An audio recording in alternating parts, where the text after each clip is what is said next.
where Biden's Catholicism is certainly not. I mean, it is front and center in one respect. I just saw a headline today, and given when this may air, just might be a week or two out of date, where the Pope said he still should take communion. Right, right. I saw that too. But the idea of that being an issue, is usually not front and center on people's minds, whereas it was a tremendous question of whether a Roman Catholic could ever be president back in 1960.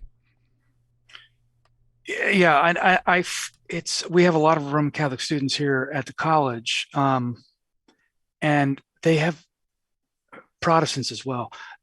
Younger kids, they just have no reference for the kind of antagonism between Protestants and Roman Catholics all the way down at least to 1970 as well. I mean, Kennedy broke through that considerably.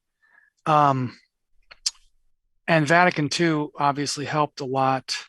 John Paul II, though, made it even more, made Rome a lot more attractive to say to Protestants, especially mainline Protestants who were looking for more substance. But to go back to the days of even when Americanism, which is a topic in the book, it's hard to define, but put simply, it's the idea, it's sort of like modernism for Protestants. It's the idea that you adapt the church, particularly the structures of the church, to the American political landscape or American social conventions. So you accommodate democracy in some way, you get greater lay involvement, and you also recognize the importance of religious freedom.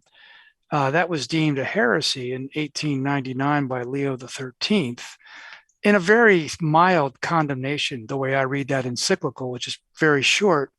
But Americanism is all over the place now. It's the default position in the church in America, and there are people who are pushing back against it, Roman Catholics themselves, but students, young people, people who grow up, who were born after 1965, have no idea that would be in any way objectionable.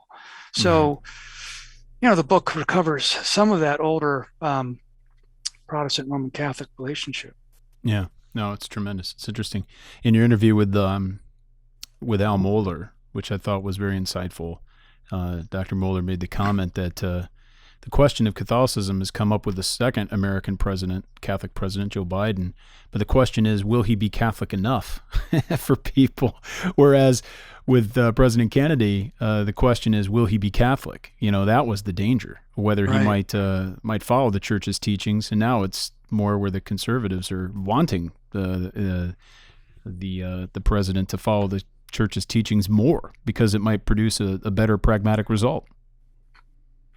Well, and this is where I think, and maybe this is just because of the author myself writing about this, but I do say so many parallels between Protestants and Roman Catholics in the way that we approach American politics, especially in this sense that a big criticism among American conservatives, who are most often Christian, is that we need more religion in the public square.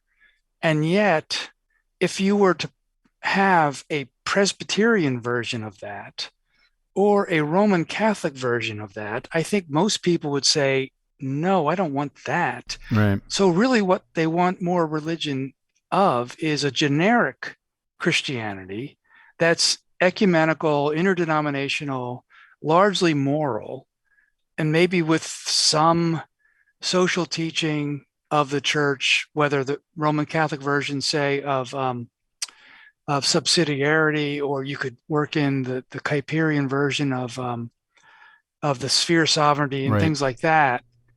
But but any kind of notion of a confessional state or an established church is just such a non-starter, it seems to me, and that's. So if you really wanted Biden to be more Roman Catholic, well, what would that mean? I mean, I tweeted out over the weekend, if Commonweal, the editors of Commonweal magazine, which I appreciate a lot, it's to the left of First Things, but they run a nice say buffet of articles on all sorts of topics, from church stuff to literature and poetry and politics in America and around the world as well.